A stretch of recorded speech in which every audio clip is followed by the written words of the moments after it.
The ugly truth about the Iceland gender utopia.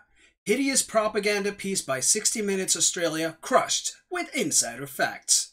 Now, I'm going to plant some information that might seem useless up here in the beginning, but it's to put things in context as we go deep, so stay with me.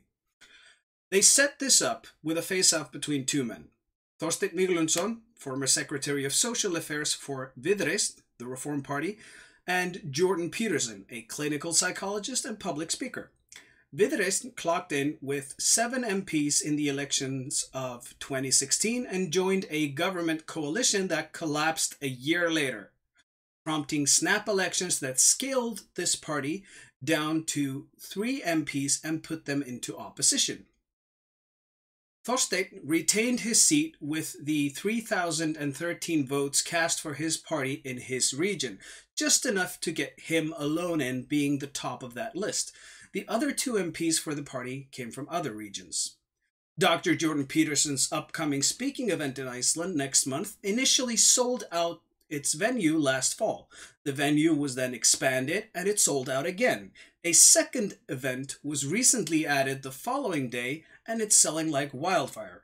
There are now probably over 1,000 people set to see him speak at $92 a ticket. So between 1/3 and a half the amount of people whose votes secured Víglundsson's parliament seat for this go-around. Now, if Jordan Peterson would run in Iceland, he'd probably get elected. Market research and analytics show profound interest in him among the population.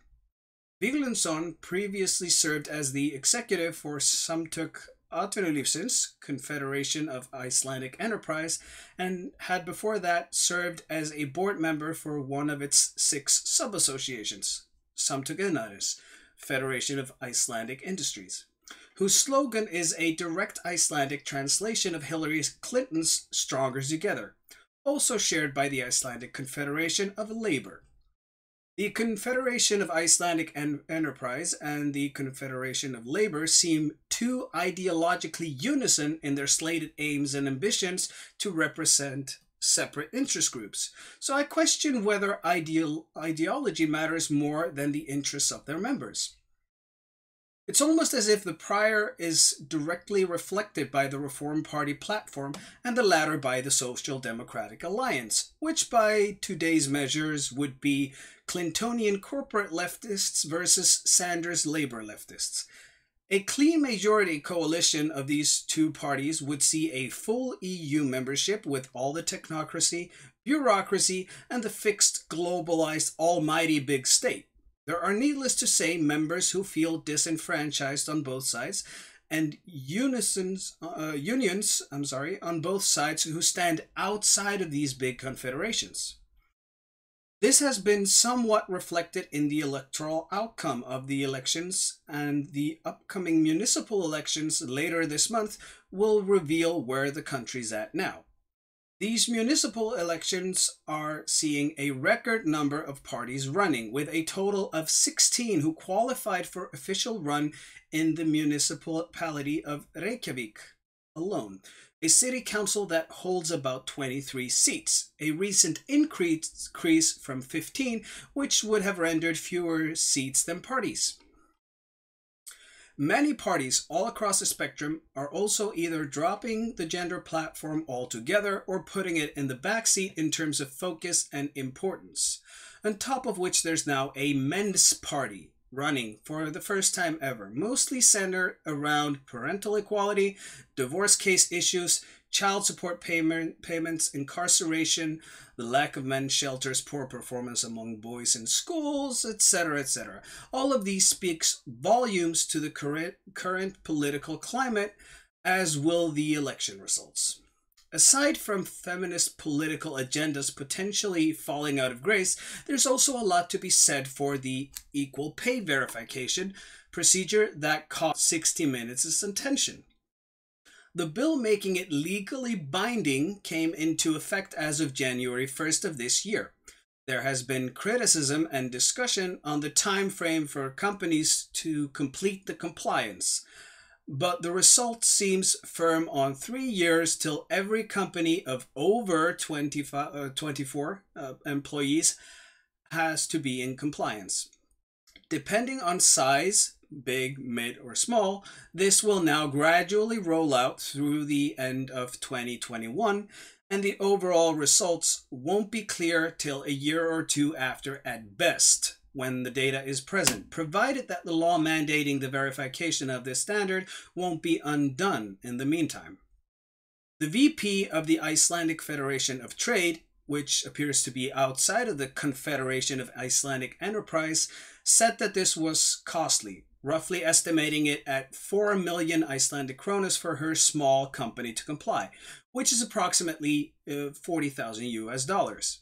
According to the website of her company, an advertising agency named Hvítahúsið, which translates to the White House, cringe warning, there are now 45 employees, rounding this to about 890 US dollars per employee over the course of the next 3 years. So just under $300 per employee per year, provided that the estimated numbers hold. This brings to mind the Nancy Pelosi versus Mike Pence standoff on whether $1,000 in the pockets of working families is crumbs, because surely this money won't remain in the pockets of these workers, regardless of their gender. But what about the company 60 Minutes mentioned that's already booming, you might ask? And that's precisely why we've gone through this first half. The standard IST 85 2012, as suggested, was introduced in 2012 as the product of a bill on gender equality proposed by then Secretary of Social Affairs, Jóhanna Sigurðardóttir, who became the country's first female prime minister following snap elections a year later as a result of the financial crisis. Then in a coalition with the Left Green Party of current Prime Minister Katrín Jakobsdóttir. This equal pay standard is intended to evaluate a company's equal pay management system, and like most other standards, it was this thing you could voluntarily comply with till this recent bill came along to make it legally mandated to comply. 60 Minutes mentions the company Reykjavík Energy, in Icelandic Orkuveita Reykjavíkur, which rightfully is a bastion of gender equality and has received recognitions for that. But what it conveniently leaves out is that this company already had its Equality Committee up and running back in 2002. So it was already up to speed on those affairs during the 2008 crisis aftermath and during the year of 2011 when the company's finances were in shambles, as the propaganda piece points out. Further, they don't mention whether the company is already compliant with said standard, which was still a voluntary compliance back when the interview with the CEO was filmed. The city of Reykjavik owns about 94% share in the company and appoints 5 out of 6 board members. The board, as of the date of the interview, had been in place in its current form since April of 2016. All of which falls under the current majority coalition.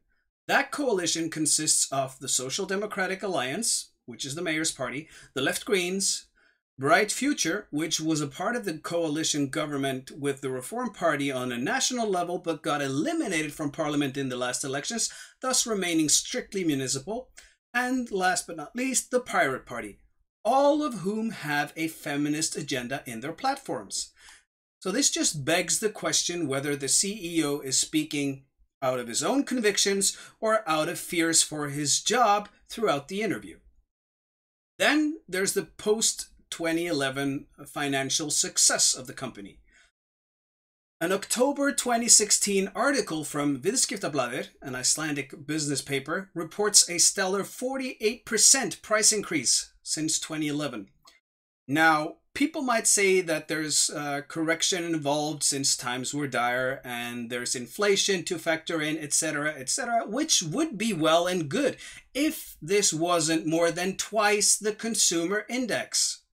An average home using about 350 kilowatt hours per month saw its annual cost rise from 48,600 Icelandic kronas to a whopping 74,700 Icelandic kronas, a 26,000 krona difference. While if matched with the consumer price index, it would have been an increase of just over 11,000 to 59,800. The price per kilowatt reported up by 48%, distribution by 68%, and transfer by about 22%, while the consumer price index was up 23% for said period. Also, we're talking public utilities. A few companies, mostly publicly owned, questionable whether competition is authentic or in name only. And how much does the average household run around for its water and power? I did a quick price comparison now, and Reykjavik Energy is among the most expensive you can find today. But at the same time, the energy titan holds what might be deemed to be a monopoly position, as it also reaches about 67% of the population. Then there's the excuse that the poor consumer is benefiting on the opposite end. Well, provided that he is a resident of the municipality of Reykjavik or seeks employment and or services there, which would only ever be somewhat valid if the city wasn't run by a crony coalition with its finances in shambles. 16 parties running for 23 seats, council seats, dissatisfaction right, left, and center. You be the judge. So where does that leave us? It leaves us with a single example that also happens to be as intellectually dishonest as it can get.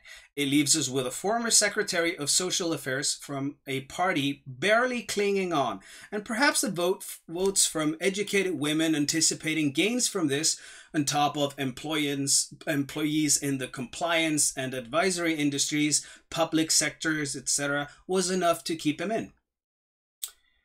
It also leaves us with the VP of the aforementioned Federation of Trade, who, in spite of facing costs of $890 per employee, said there was still a lot to benefit from this, which she failed to specify. Facts or virtue signaling? The only argumentation I've ever read as per benefits is the claim that this forces businesses to elevate the focus on wages and employee value generation, making them more competitive and efficient. But you see, if they aren't already at their most competitive and efficient, it's because there's a lack of competition on the market, which can easily be fixed with less pointless compliance and easier access for newcomers, not the other way around. So that entire claim is false.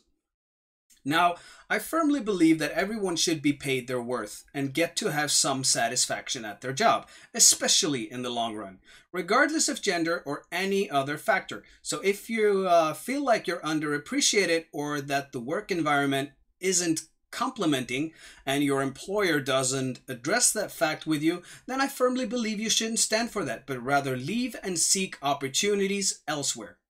If there's lack of opportunities, then there are overwhelming odds that the bureaucratic theater like this will only reduce those opportunities rather than improve your experience wherever you're at in any given moment.